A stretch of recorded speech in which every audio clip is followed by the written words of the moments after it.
How far out of the jump were you planning?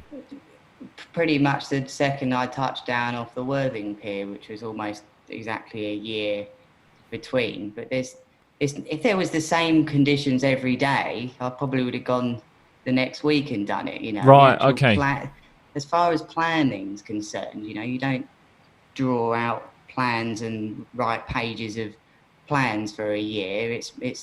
It's the weather forecasting.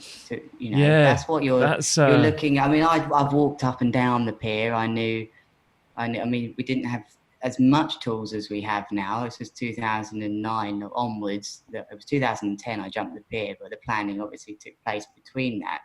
But I was using Google Earth I knew the width of the pier. I'd walked the width of the pier. I mean, there's only so much you can do with that, but I knew the exact angle that the pier faced. I knew exactly what wave direction would give me the best launch ramp. I knew what wind direction that I needed to give me the right travel when I jumped. I knew the tide height and I knew the tide sort of ranges I need. There's a lot of variables in kiteboarding, and I think that's what has always drawn me to kiteboarding, is that I'm a Yeah. sportsman throughout. My dad's a county squash player, so was my mum.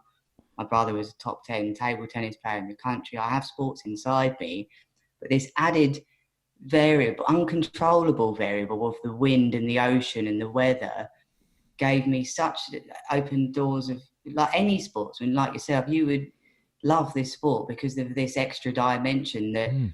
sport is typically played on a similar pitch. Well, maybe not in cricket. Yeah. It Yeah. was It is. probably It is. another thing that you learn is the pitch changes, but the Yeah. variables in kiting change so much that you're never actually riding the same piece of chop ever again, and that's quite magical. So all that planning was more about the weather and the forecast to build up, and then it was about being ready on the day that it looked like it would come together. And not telling anyone was a challenge. To keep that secret Yeah. to me, that